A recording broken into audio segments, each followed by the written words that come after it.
or observations, or I'm not here to make you work. But if you want to yell anything out, you can just yell it out. So it's interesting to me that looking at the glass, to the backing versus to the wall. So it changes the nature of the glass in some way. Could you hear that at the back? Yes. Yes, okay. So it's an observation.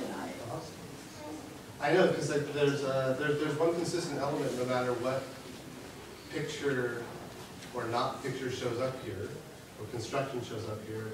There's this consistent element of a white rectangle around every piece.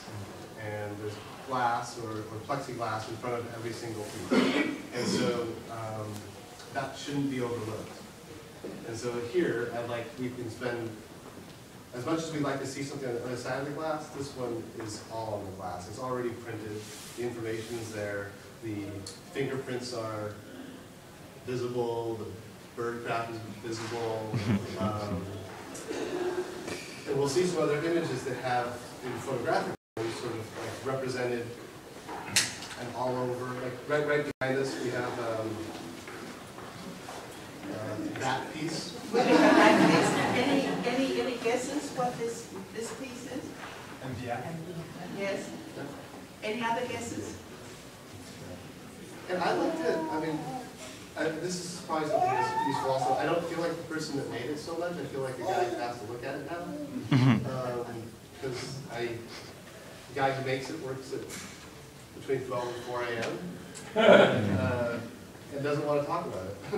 So here I am, and I got some inside information, but I also feel like I'm interpreting it at this moment. And I think that there's a conversation between a man-made mountain and a promise of a westward grandeur, and then this artificialness of an artificial representation of an artificial wood product. But it could be,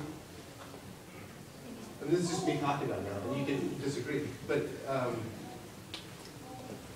don't know, a horribly color balanced vision of the night sky. Color field. Khaki pants. Saying khaki pants? Yeah. Skin. Yeah, so I'd like to think that could have a grand, I'd like to assign it to grandeur, the way I want to assign dirty windows a grandeur. You did by size. And on size in that case, yeah. Well, I find it interesting that now we're bringing in the space as well. Yeah. As a self-portrait, because I came in here earlier and I sort of went to the cafe, but I went a quick run and I see it differently just because of the light and the people in here. And now as how the light's reflecting the shadows on it. And so it's almost like a self-portrait as well as participation of a space and as an entity to help define this piece. And because the shadows are so much different now with people in here, and so it's like this kind of evolving space self-portrait. Like the lights are expressing themselves as well. Yeah, with that kind of light, if this was just outside, you would not see the shadows. Yeah. Quite as the image is sort of printing itself from that glass and then making an image. But it also reminds me of like an aquarium kind of feel. And all of these things are boxes with they're boxes with a thing inside. And I can't quite escape needing to say that. So the subject matter so far has been ambiguous. I don't know, really. Yeah, I'm saying this for me. I'm not saying for anyone else. So, okay. I guess that's a good thing.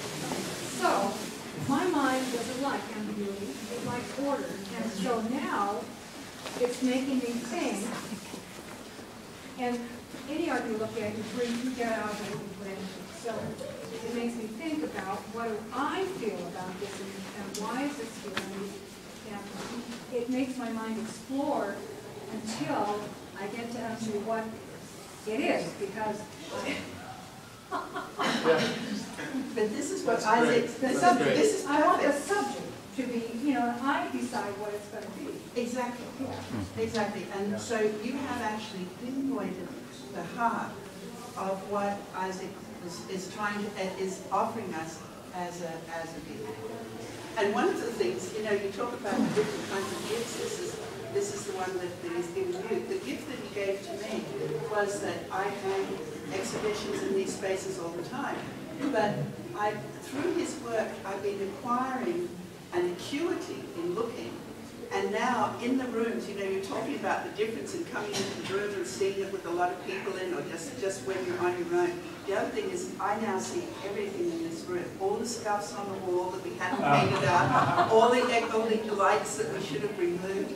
And so it's also about this process of looking. Yes? And I think another thing I'm hearing is there's this moment or opportunity to just be with it before the interpretation sets in. Yes. Which is really lovely. Yes. Your analogy of the child is quite spectacular. have you heard of the blink response phenomenon where you suddenly this quick have all the information?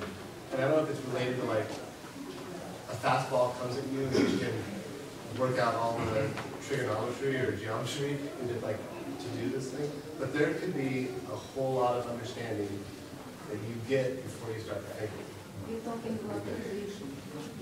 I think it's intuition. That's just basically that there's a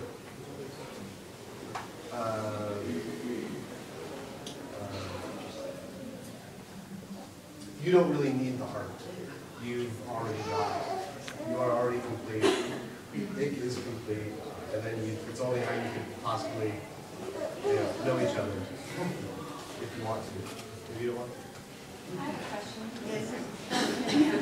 Well, I was just noticing that was highly constructed, Yes. whereas this is simply a choice to take, and the people that help construct it are clear. And Jasper's fingerprints are part of what your choice was, but once you made the choice, you can construct further in the glass. Yeah, like choosing. Maybe choosing is an element of constructing. You know, just selecting and deciding this, not that. My parents own a window cleaning company. That's how I lived through schools, washing windows. And we're always looking through this thing that should be perfect. We're always looking through this thing that should be perfect. And in this particular case, I wanted to honor that maybe it's perfect without washing. I think one of the things I've taken from this exhibition as well is we often have so many surfaces that we are looking through without even considering them, whether or not they're windows or screens or our computers, and we're so concentrated on what we're trying to look at outside or information that we don't savor and honor this screen itself. But I'm stepping in. Okay, you have a question. Yeah, so when you were working on this body, like a real central moment or turning point in your thinking with this new body work had to do with your understanding of the need to define and use of language being a really productive practice, and how you wanted to really understand what that meant when it came to object making and that space between an object and a viewer and these sorts of moments. So I'm wondering, is one of the things that you're after people coming to a definition of what is in the work, even though there might be a whole variety of definitions? Like, do you want them to actually come to a definition? I was trying to think of a general, like, as specific as the decisions are. I would like, the show doesn't go from color to black and white, or from big or just too small. It's sort of interleaved. So in some ways I want the show to be a bit general blocks to know this block against this block or with this block. Another way, and I hadn't thought of this until just now you're talking about it, they can be punching bags. You know, they can be a thing to work out. And this is how I approach almost every argument. It's not just this thing I did. When we go around the shows and go to look at work, I give myself the freedom to decide today I feel different about the same thing I saw yesterday, and disagree. So I probably don't even read the text. But it ends up being like a punching bag, which is a way to exercise yourself. When you walk away, you didn't really affect the punching bag so much, but maybe you feel good from having worked out with it. This is a personal, it's not a challenge, it's a, I don't know. Because I'm wondering about time, like the element of time that plays a role in this work. Because it's not as instant as some of your previous work, and it's more, I think I am not as interested in defining as I am in just making myself meditate more, which is a higher level of trying to think extensively rather than like productively. I agree with And time is a real hard one. What nowadays people won't spend a lot of time with work, and so. And I did that. You're talking about time.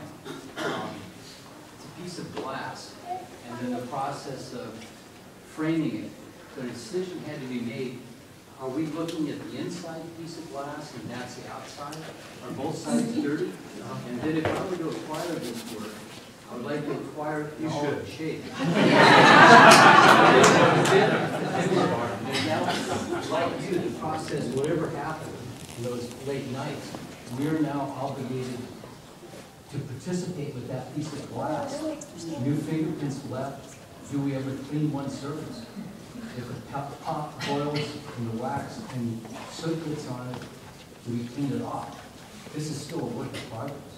Just like it was when it was on your house and you chose not to clean it for 5 years.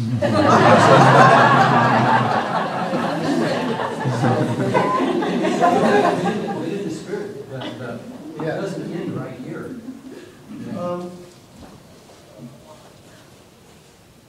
There's a number of things that I like about it that you don't know. But truly, like your question, you wonder if it's inside or outside. That's a great question.